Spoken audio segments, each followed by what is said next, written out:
He is the king of the monsters. But this is the original King of the Monsters from 1954, a version of Godzilla that I don't think we get enough toys of, because honestly, he's kind of derpy. So props to Playmates for making not only a version of the classic Godzilla 54, but a very large version. Sadly, not soft vinyl, mostly hard plastic. There is some small vinyl bits in here. Like I think the tail is vinyl, but overall the feet might be vinyl. But overall, it's a hard plastic, so it's not a sofubi, but it is a Godzilla, and we like Godzilla. So here it is, nice big cardboard box. A little description of Godzilla, a little black and white rendering with some instruction behind. Part of the Toho series, so not the MonsterVerse, but Toho. Assembly instructions on the back. I think this retailed for about like 25 bucks when it came out in 2022. I actually got this at a toy show for 30. I probably paid a little extra for it, but I kind of kicked myself for not grabbing it earlier. But let's take this guy out of his packaging and take a look. So, all right, he's pretty cheap.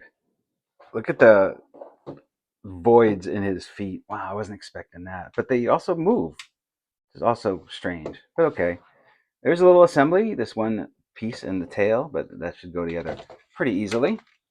There we go. Not too bad. And there is Godzilla, really. How cool. So it's a nice sculpt from a certain angle, right? The if you watch the classic Godzilla film, the 54 one, it's a derpy puppet, right? It just looks like a derpy puppet. But at the time, it was super scary and crazy and all that. And this angle looks great, but this angle, not so much, especially when you look at the eyes. So from this angle, you can see that the eyes are pointing right out to the side on both sides, right? So how is he looking 100% out to the sides? The eyes should be facing forward, right? I'm assuming. So I think I'm going to modify these, paint over them and try to get the eyes going in the right direction. Another thing that's a little disappointing is you can see that there is a seam that I thought meant the jaw moved, right? It has a very jaw-like, but this jaw doesn't move. It does, the head does turn, but it doesn't, the jaw doesn't move. Going down to the arms, they're pretty simple. Just a hard plastic. It's not quite like ABS, but again, it's really simple. The teeth aren't sharp or anything. The spikes aren't sharp. Totally serviceable. The dorsal fins are nice. I mean, they're a little soft, but they're soft rubber. But I mean, the sculpt is a little soft. But at least that they're a nice inlaid kind of vinyl piece, and it's got a nice paint. Again, this is a cheap thing, so it's not going to be super high end, but it's nice. The legs are a bit of a disappointment in that they are hollow plastic. They're like the body. You have okay movement, but you can see an area of the sculpt here that it's just smooth. But I guess it has to be for the movement that they decided to do.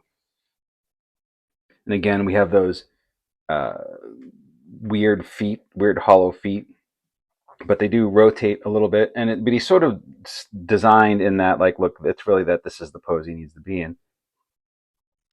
The tail sculpt is also nice, but there's some weird, like, the sculpt kind of just, you can see how deep the ridge is here, and then it just sort of disappears here, maybe through lack of paint.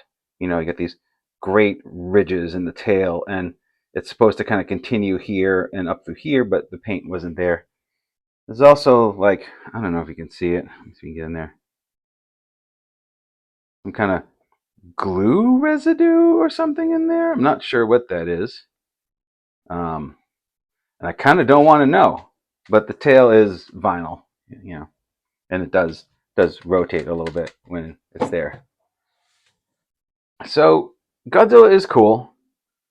We always love Godzilla in all of its forms. So there's like no real objectively bad Godzilla, unless we're talking about the 1990s American Godzilla movie. But, even that has its charm in a certain way. But as an impulse buy at a Target, that it's just there on the shelf, like, my God, you just grab it, right? I mean, it's kind of a no-brainer, especially for like $20. If you're a Godzilla fan, or if you have a kid who loves Godzilla because he saw it wherever, and you want to get him off on the right foot and give him some classics. This is an inexpensive and durable piece to give the kid.